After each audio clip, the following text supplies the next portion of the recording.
কক্সবাজার স্টাইলের লইট্টা ফ্রাই যদি বাসায় বানিয়ে ফেলা যায় তাহলে কেমন হয়? হ্যালো এভরিওয়ান, আসসালামু আলাইকুম। Welcome back to my mom channel Nahin was diary. আজকে আপনাদের জন্য নিয়ে আসলাম কক্সবাজার স্টাইলের লইট্টা ফ্রাই, যা আপনারা বানিয়ে ফেলতে পারবেন একেবারে ঘরোয়া উপকরণে অল্প সময়, এবং খেতেও লাগবে এটি দারুণ। চলুন আমরা রেসিপিটা দেখে ফেলি। এর জন্য এখানে আগে থেকে লইট্টা ফ্রাইগুলোকে ধুয়ে কেটে নিয়েছি, যেরকম আপনারা দেখতে পাচ্ছেন ওইরকম সাইজে আপনারাও কেটে নেবেন। তারপর এর মধ্যে দিয়ে দিলাম আদা রসুনের পেস্ট, কাঁচামরিচের পেস্ট, স্বাদ মতো লবণ আর লেবুর রস। উপকরণের ডিটেলস আমি ডেসক্রিপশন বক্সে দিয়ে দিব, আপনারা চেক করে নেবেন। এখন সব কিছুকে মাখিয়ে 3 ঘন্টার জন্য রেস্টে রেখে দিব।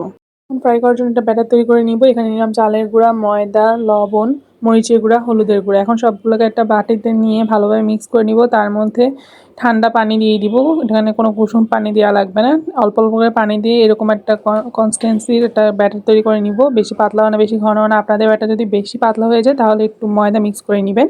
আগে থেকে ম্যারিনেট করে রাখা লইট্টা মাছগুলো এখানে দিয়ে দিব। তারপর সব কিছুকে ব্যাটারের সাথে ভালোভাবে মিক্স করে নিব, এই যে দেখতেই পাচ্ছেন।